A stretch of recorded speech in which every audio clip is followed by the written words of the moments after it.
Marcus filed the ethics complaint on a Tuesday morning in March, and he walked into that board call expecting a vote. He had not read Section 9.2 of the operating agreement we had both signed 8 years earlier. I had built Reed Bridge Consulting with him in 2014. 2 desks, 1 printer. A line of credit I personally guaranteed. By 2022, we were a $31 million firm with 3 offices and 47 people on payroll. I was the managing partner. I had the original charter sitting in the credenza behind my desk, spiral bound, with my attorney's handwritten notes in the margin of page 9. Marcus did not remember that page, or he assumed I had forgotten it. I'm not sure which is worse. For 18 months, he had been building a file with our HR director, Linda Ferris. They called it a documented pattern, financial mismanagement, hostile leadership conduct, phrases borrowed from a compliance handbook neither of them had written. The plan was simple. File the complaint on a morning I was traveling, get the procedural vote, start the removal clock before I could respond. What he never understood was that the operating agreement contained one short paragraph that quietly decided the entire morning. Section 9.2, 12 lines. Unanimous board consent before any formal ethics proceeding against a founding partner. I was a founding partner. I was a board member. I had not consented. The complaint was procedurally void the moment it was filed. He just did not know it yet. If you have ever watched people mistake experience for weakness, stay with me. And if this story speaks to you, subscribe to my channel for more stories like this, because in business, quiet records can speak louder than any argument. I want to walk you through how this actually unfolded, because the lesson is not in the courtroom kind of drama you might expect. There was no shouting, no security walking anyone out. The whole thing was decided by a document I'd kept in a credenza for 8 years and a phone call to my attorney that lasted 9 minutes. Marcus Hale and I met at a leadership conference in Chicago in 2012. He was 34 then, sharp, well-dressed, with that particular kind of confidence that comes from never having lost anything important. I was 46. I'd spent 20 years inside 2 of the largest consulting firms in the country, the second one as a senior partner, and I was tired of building someone else's brand. We had drinks at the hotel bar after the keynote. We talked about the kind of firm we'd build if we did it ourselves. Mid-market clients, real strategy work. No pyramid scheme of associates billing $200 an hour to read PowerPoint decks. 2 years later, we incorporated Reed Bridge Consulting. 60-40 equity in my favor, because I put in most of the capital and brought the first 3 clients. Marcus accepted the split without hesitation. That part matters later. We sat in our attorney's conference room on a cold Tuesday in November of 2014 and read every page of the operating agreement out loud. Phil, our attorney, made us. He said partners who skip the boring pages are partners who end up in his office 5 years later for a different reason. I remember Marcus laughing at that. I remember him signing without slowing down on the section about removal. I remember writing in my own handwriting, in the margin of page 9, the words, unanimous, including target partner. Phil had emphasized it. He told us most fights between founders end up as procedural fights, not substantive ones, and you want the procedure on your side. I kept that spiral-bound copy in the credenza behind my desk, not in a safe, not in a filing cabinet downstairs. In a piece of furniture I sat in front of every working day for 8 years. People used to ask me why I didn't scan it and toss the original. I'd tell them the truth. I liked knowing exactly where the rules of the company lived. The first 6 years of Reed Bridge were good years. Not easy. Good. We grew from 2 of us to 47. We added a healthcare practice. We added an operations practice. We landed 2 state government contracts in 2017 that put us on the regional map. We hired Linda Ferris in 2018 to professionalize HR, and she was, for a long time, exactly what we needed. Calm, organized, direct. I trusted her enough to give her direct access to my calendar. Marcus and I divided the work the way co-founders often do. He handled internal operations, recruiting, and the financials.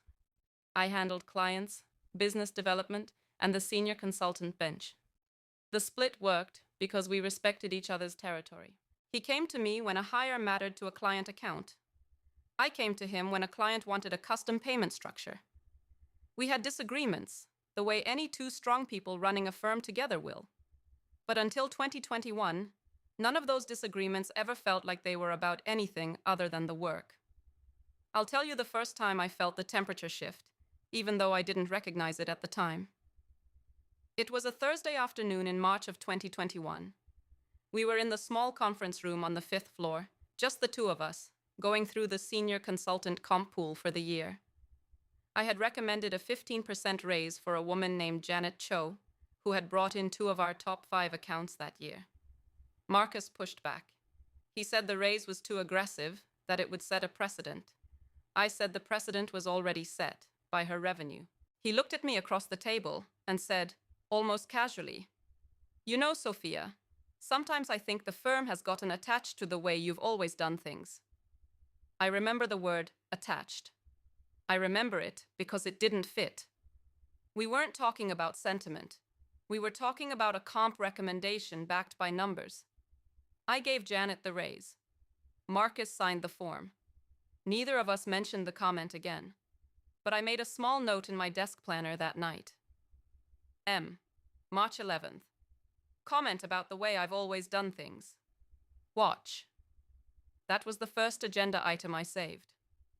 Let me back up and tell you about June of 2021, because that's when I first noticed something off, and I want you to see it the way I saw it, not as a single event, as a small pattern that I almost talked myself out of. Marcus sent me an email on a Wednesday afternoon. The subject line was, Transparency Initiative, quick request. He wrote that he wanted to start reviewing client communication logs across all the partners, including mine, as part of what he called a partnership accountability framework. No board vote, no formal motion, just a paragraph in an email and a request that I send him copies of my client correspondence going back 12 months. I read it twice. Then I read it a third time. The phrasing was strange. He'd CC'd Linda from HR, which made no sense for a partner-level matter, and he'd used language that did not sound like Marcus. Aligning with best practices. Fostering an environment of mutual oversight. Marcus, in 8 years of working together, had never used the word fostering in a sentence. That email did not sound like him. It sounded like someone had written it for him, or with him. I wrote back a short reply. I said any review of partner correspondence required a board resolution, and I'd be happy to put it on the agenda for the next meeting. I never heard about the Transparency Initiative again, not in a board meeting, not in an email. It vanished, which was the second thing that bothered me. In the consulting business, when something dies that quietly, it's usually because it was never meant to be discussed openly in the first place. I should have raised it then. I didn't. I told myself Marcus had a stressful quarter, that he was reading too many leadership books, that this would pass. I had a firm to run and a major healthcare client renewal coming up. I made a note in my calendar. June 14th, 2021. Transparency request. Email saved to a separate folder. And I went back to work. That folder ended up being important.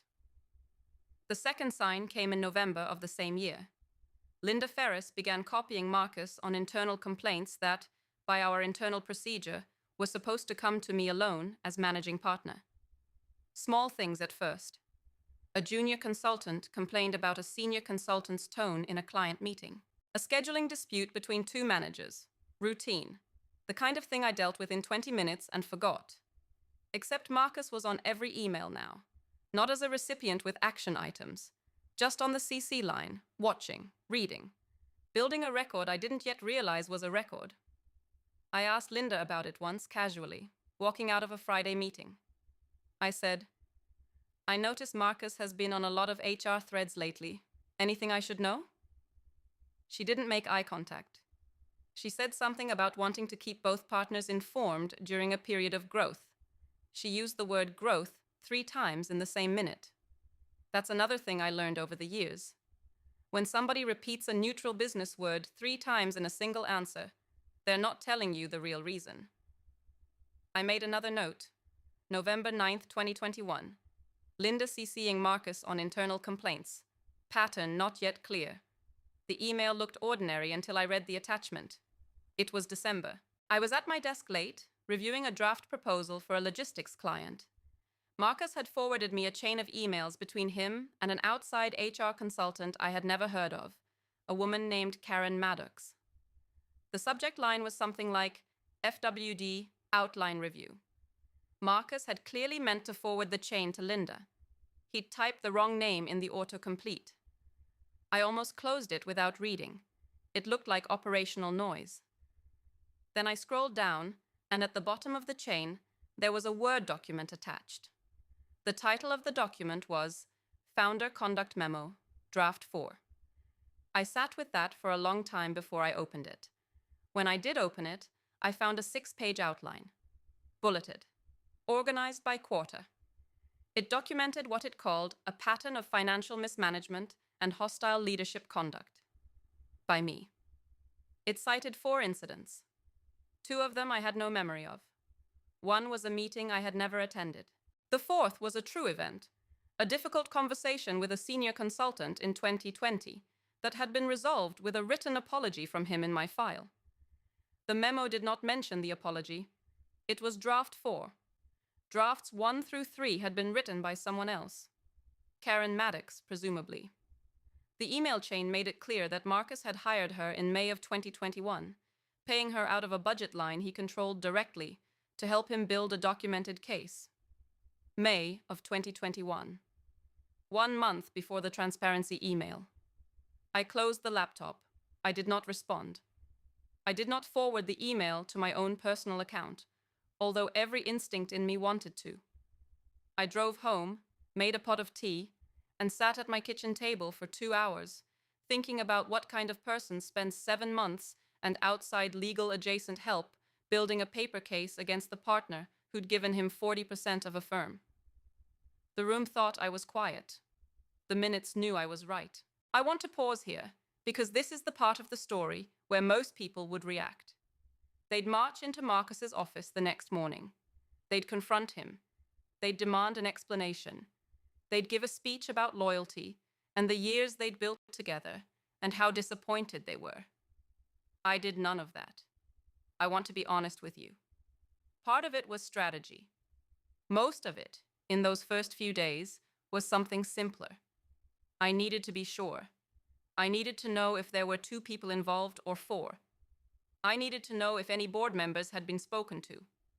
I needed to understand whether this was a clumsy attempt by one frustrated partner or a coordinated plan with a timeline. Confronting Marcus too early would have given him the chance to bury the evidence and accuse me of paranoia. So I did 3 things, in order. I forwarded the email to my personal account, then to Phil, my attorney. I printed 2 paper copies and locked one in the credenza next to the operating agreement. I went into work the next morning and acted exactly the same as I had the day before. That last part is harder than it sounds. For the next 2 months, from mid-December of 2021 through mid-February of 2022, I did my job. I closed 2 contracts worth $6 million in combined revenue. I attended Marcus's daughter's piano recital because I'd promised her I would, and because I am still, at 60, somebody who keeps promises to 10-year-olds, even when their fathers are building memos about me. I sat in board meetings. I smiled when Linda smiled. I asked Marcus how his weekend was. I never raised the founder conduct memo. Not once. Phil told me to stay quiet and let them move first. He said, and I'll never forget this phrasing, if they have planned this carefully, they have planned a date. Let them get to the date. The agreement is already written. He told me to read section 9.2 once a week, out loud, in my office, with the door closed. I did. I felt slightly ridiculous. I also memorized every word of it. Some people lose a company because they never read the clause that gave it to them. In February of 2022, the 3rd sign came. The Q1 board meeting agenda was distributed by Marcus's assistant on a Friday afternoon. I read it twice before I noticed what was missing. For 7 consecutive years, every single quarterly board meeting had included a line item near the top called Founder Review. It was a 5-minute slot for either of the founding partners to raise anything we wanted the board to formally hear. I had introduced it in 2015 specifically because we had 2 founders with 60-40 equity, and I wanted both of us to always have a clear procedural moment to speak. The February agenda did not include it. The line item had been removed. There was no note explaining why. I checked the prior 6 agendas just to be sure. Founder review on everyone. Then nothing. I called Phil that night from my car in the office parking lot. I read him the agenda, slowly, item by item. He was quiet for a moment. Then he said, "Sophia, when is your next planned travel?" I told him I had a client engagement in Denver the week of March 7th, then a board call scheduled for the morning of March 8th. He asked if I was scheduled to attend the board call by phone. I told him yes. The call was on the official calendar. He said, "I would not be surprised if that call is rescheduled to a time you cannot attend, or if something is added to it after you join. Either way, do not miss it. Be on it." The next morning, I drove to Phil's office in Cambridge. I hadn't been there in 3 years. The waiting room still had the same grey armchairs and the same framed sailing print on the back wall. Phil was waiting for me in his conference room with a printed copy of the operating agreement on the table, 2 yellow legal pads, and a pot of coffee. He looked older. He was 68 then, getting close to retirement. But on this kind of question, he was still the sharpest attorney I'd ever worked with. We spent 4 hours in that room. He walked me through every clause that could be triggered if Marcus went forward with the complaint. We rehearsed 3 different versions of how the board call could go. We wrote out the exact words I would say, the exact moment Phil would join, and the exact sentence Phil would read. He had me practice my one line out loud. "I'd like to invite my attorney to join the call. Please give me 60 seconds. I said it 11 times. He'd interrupt me each time and say, "Slower, calmer. You are not in a hurry. You have 8 years of paper behind you.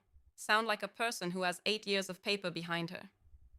He also told me something I want to share with you because it shaped how I behaved over the next 2 weeks.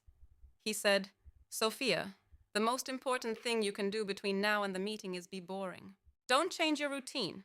Don't take meetings off the calendar. Don't talk to anyone about this. If they sense you know, the plan changes." I asked him if I should tell my husband. He thought about it for a moment and said, "Tell him after the meeting. Not before. He loves you. He'll want to defend you. That energy will leak." I did not tell my husband. I am still, 3 years later, slightly embarrassed about that.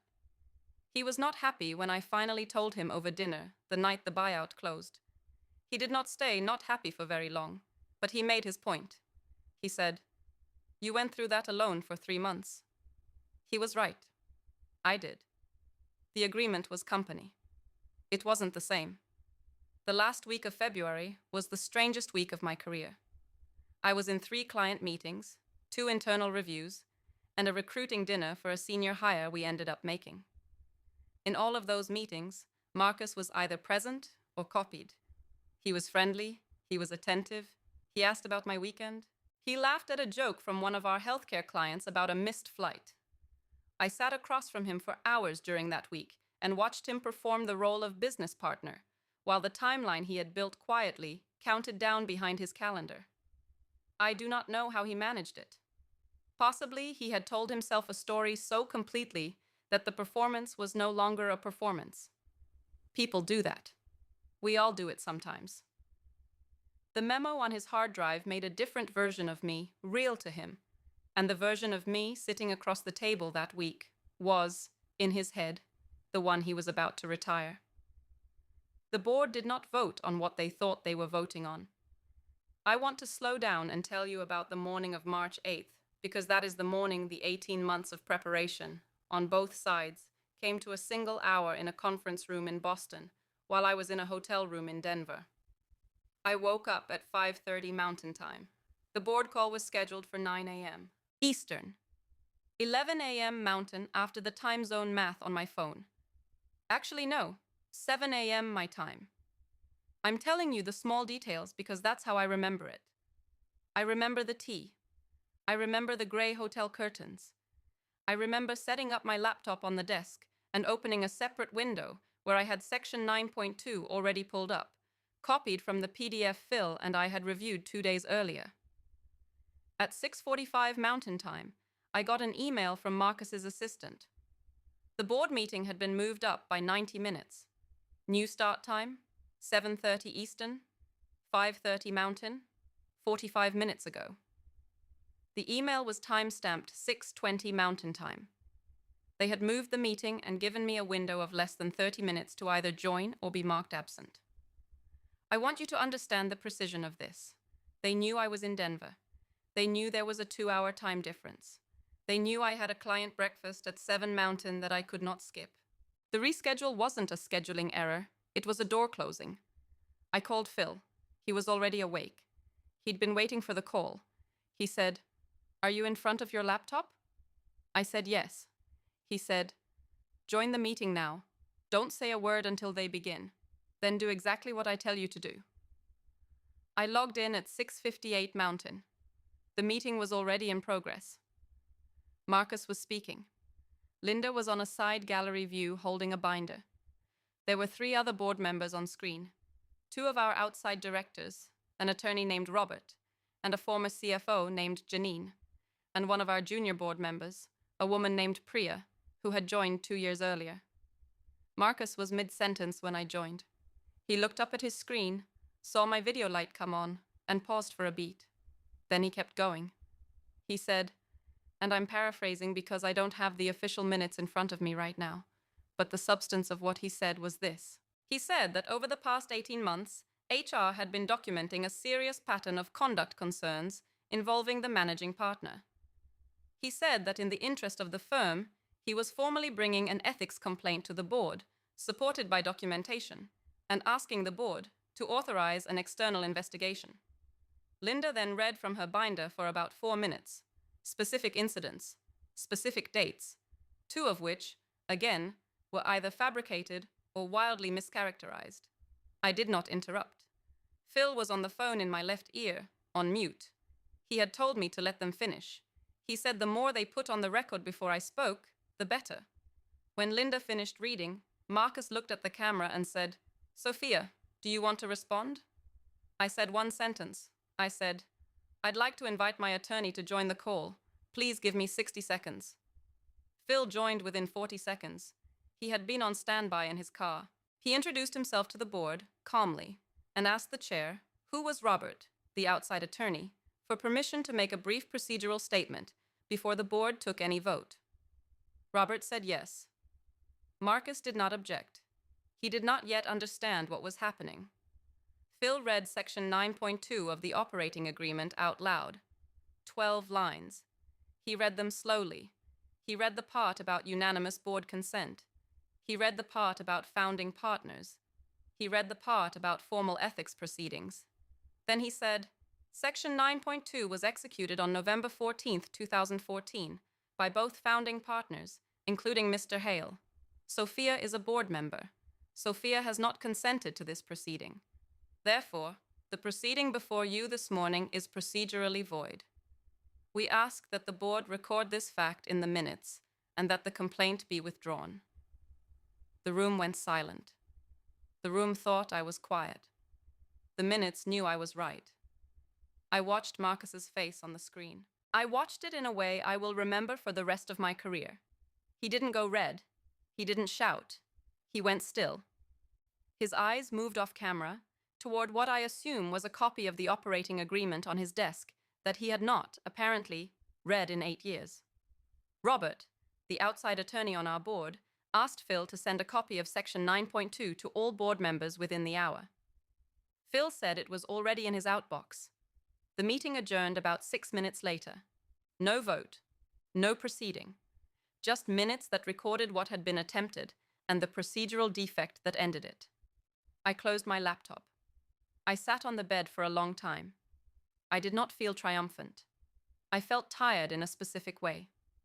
I had built a firm for 8 years with someone, and that morning I had watched him try to take it from me on a phone call I almost missed. The fact that the documents had protected me did not change that part. I flew back to Boston that night. I did not call Marcus. I did not email anyone. Phil and I had already agreed on the next step, and the next step required silence on my end for 48 more hours. Here's what I want you to understand. The void complaint was the small story. Section 9.2 was the bigger one. But the real consequence, the one Marcus did not see coming until the letter arrived in his inbox 4 days later, was a different clause entirely. Section 11.4 of the same operating agreement was titled Bad Faith Removal. It had been added by Phil, against Marcus's mild protest at the time, in the 2014 drafting sessions. The clause said, in plain language, that any partner who attempted to initiate a removal proceeding against another founding partner without procedural authority, meaning a proceeding that was procedurally void on its face, had committed a material breach of the partnership. The remedy was automatic. A mandatory buyout of the breaching partner's interest at a preset formula. The formula was based on a multiple of trailing 12-month revenue with a cap. At Reed Bridges' then current revenue of $31 million, the formula produced a buyout price of $4,100,000 for Marcus's 40% interest. $4.1 million. That is what attempting to remove me cost him. On the Friday morning after the failed board meeting, Phil sent 2 letters, one to Marcus, one to the board. The first letter cited Section 11.4 and formally invoked the bad faith removal clause. It included a copy of the Founder Conduct Memo, Draft 4, with metadata showing its creation date in May of 2021.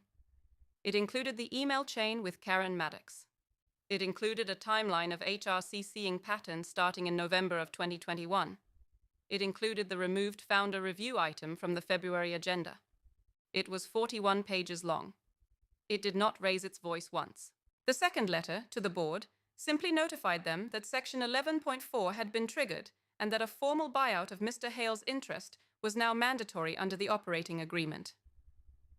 Marcus called me at 4 in the afternoon that day. I let it go to voicemail. He left a message.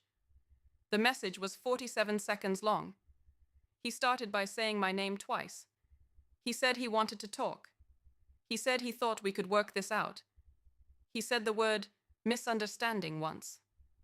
He did not apologize. I have not listened to that message in 3 years, but I remember every word. He called twice more over the next 48 hours. The third call he left no message. After that, he stopped trying. I think one of his advisors finally read Section 11.4 carefully and explained to him that the buyout was not, at this point, a negotiation. The clause did not contemplate negotiation. It contemplated a price and a closing date. There was nothing for the 2 of us to talk about that the operating agreement had not already decided. I called Phil instead. Phil sent a 1-paragraph response on my behalf, by email, that evening. It said that all communications between the partners were now to flow through counsel, that the buyout process under Section 11.4 had begun, and that there was nothing to discuss outside of the formal process. The buyout closed 71 days later.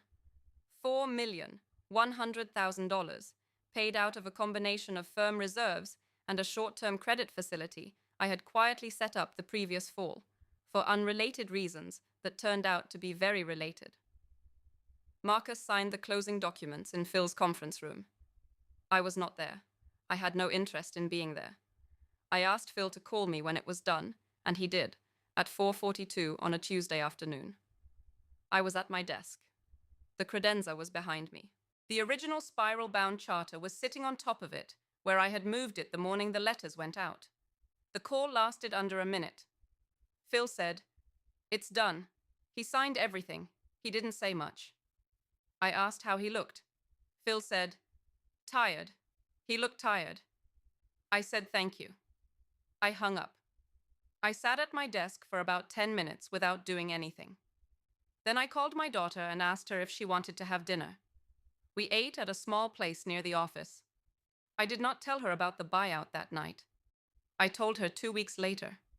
She listened to the whole story without interrupting, which is not her usual style, And at the end she said, "Mom, you were alone with that for 3 months." That was the second time someone said that sentence to me. It was not a compliment.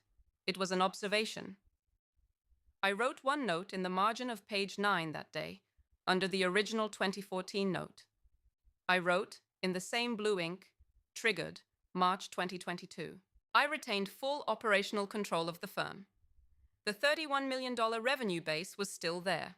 Most of the staff stayed.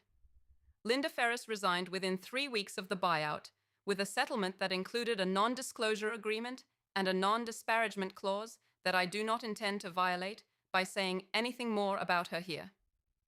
Marcus moved to Florida. He started a small advisory practice. He has not, to my knowledge, returned to Massachusetts. The $4.1 million from his buyout did not go into my pocket. The firm paid it. The firm absorbed it. But the following year, after a strong fiscal year that closed with a profit distribution to the surviving partners and the new partner I promoted from within, my share of that distribution was, give or take, the same number. 4.1. I moved that money into a structured trust the next quarter. That trust now holds my granddaughter Maya's college fund, every dollar of it. I did not plan it that way at the start. I didn't sit in that hotel room in Denver thinking about Maya. She wasn't even born yet. She came along 18 months later. But when my daughter told me she was pregnant, and when I sat down with my financial advisor that fall to think about long-term vehicles for a child not yet here, the trust was the obvious place. Maya doesn't know any of this story. She is 2. She will not know any of this story until she is much older, if ever. But the money that pays for her college, when she goes, came from a clause in a 2014 operating agreement that a partner did not read carefully enough. That, to me, is the whole lesson.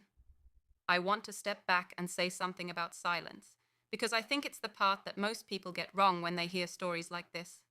Silence in business is not the absence of action. Silence, when it's done well, is the most disciplined form of action there is. From December of 2021, when I read the founder conduct memo, until March of 2022, when Phil read Section 9.2 to the board, I did not say a single word about what I knew. Not to my husband, not to my closest friend at the firm, not to my own daughter. I went to work. I closed deals. I attended a piano recital. I let the people who were building the case against me believe they were succeeding. Because the moment I let on that I knew, they would have changed the plan, and the procedural defect they were walking into would have been quietly fixed, and the operating agreement would have been amended, and Section 11.4 would have been negotiated away. Silence let them keep moving. The agreement let them fall. There is a temptation, when you are betrayed at work, to make a speech, to send the email everyone will talk about for weeks, to stand up in a meeting and name the betrayal in front of the room. I understand the temptation. I have felt it. I felt it the night I read Draft 4 of the Founder Conduct Memo, sitting at my kitchen table at almost midnight. I wanted to drive to Marcus's house and ring the doorbell. I wanted to ask him, in person, how he had spent 7 months building a paper case against the woman who'd co-signed the original lease on our first office. I'm glad I didn't. The speech would have felt good for 90 seconds. The clause did the work for years. I want to say something about the betrayer, because I think readers and viewers of stories like mine often want me to call him a villain.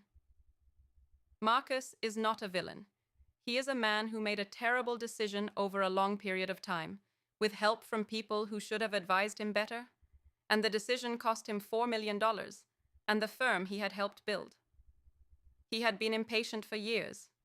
He had wanted full operational control. He had believed, somewhere along the way, that he was the more modern of the two of us, the more strategic, the more deserving. The Transparency Initiative was his first attempt to start chipping at my authority. The HRCC pattern was his second. The agenda item removal was his third.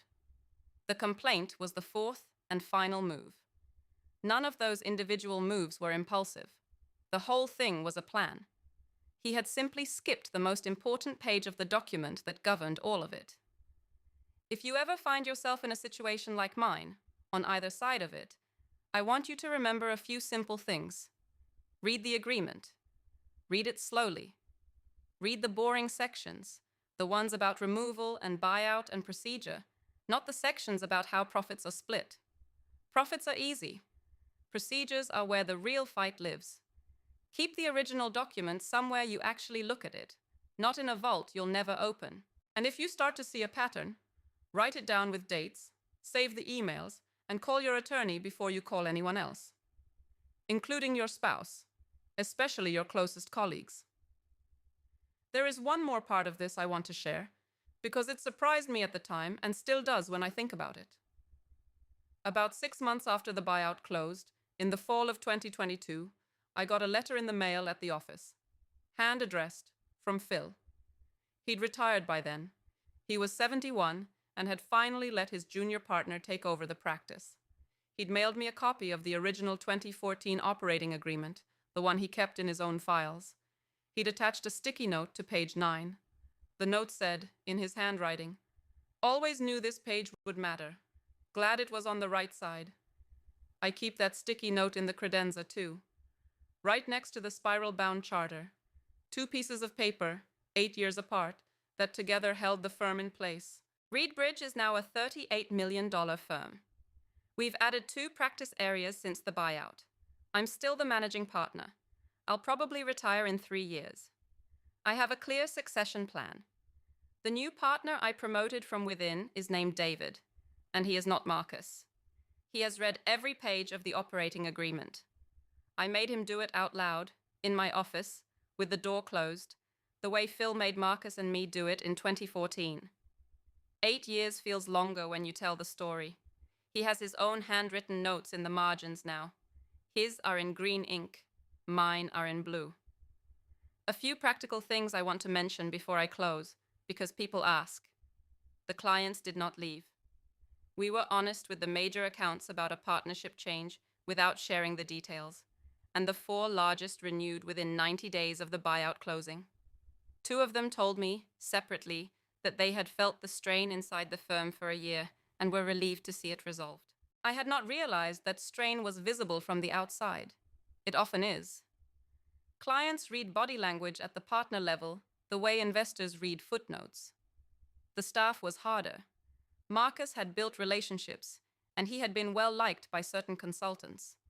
I lost 3 people in the months after the buyout. 2 of them eventually came back, 18 months later, when they realized the firm had not been the problem. The 3rd stayed gone, which was fine. I did not chase. I had learned by then that the people who choose the wrong side of a procedural fight rarely become the people you want negotiating your contracts. Linda Ferris, after she left, found work at a smaller firm in Worcester. I do not wish her ill. I do not wish her well either. I think about her less than I would have predicted. The thing I have come to understand about people who help build a paper case against someone is that they usually believe, while they are doing it, that they are protecting themselves. Linda probably believed that. Marcus probably told her things that helped her believe it. By the time I read her binder full of incidents on that March morning, she had been telling herself a story for a year. The story did not survive Section 9.2. Stories rarely do when there is a clause on the other side. I want to end with a small scene that has nothing to do with Marcus. Last spring, my daughter brought Maya to the office for the first time. Maya was 18 months old. She walked, at high speed, in the slightly tilted way that toddlers walk, straight across the lobby and into my office. She went directly to the credenza, because the credenza is exactly her height, and she put both hands on the spiral binding of the original 2014 charter, which I had left on top while I was reading something. She tried to open it. She couldn't, because spiral binding is hard for a toddler. My daughter started to take it from her. I said, "Let her try." Maya kept working at it. Eventually, she pulled the front cover open about half an inch. She looked up at me, very pleased with herself. I told her, "That book paid for your school." She did not understand a word of that.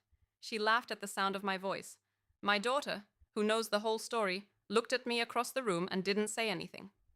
I took the charter out of the credenza that afternoon and finally had it scanned. The original is now in a fireproof box at home. The scan is in 3 places, including a folder Phil's successor maintains.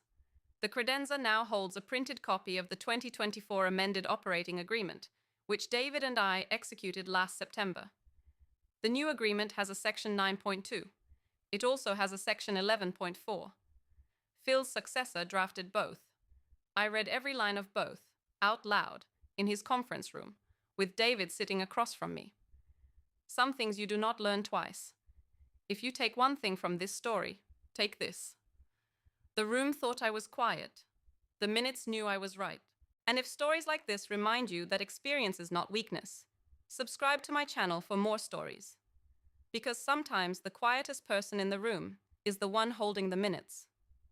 Has anyone here had a formal process used against them by someone who clearly had not read the document that made it void and stayed quiet until the right moment? Tell me in the comments. I read them, and the right moment, when it comes, is usually not the moment you want it to be. It's the moment the document tells you it is.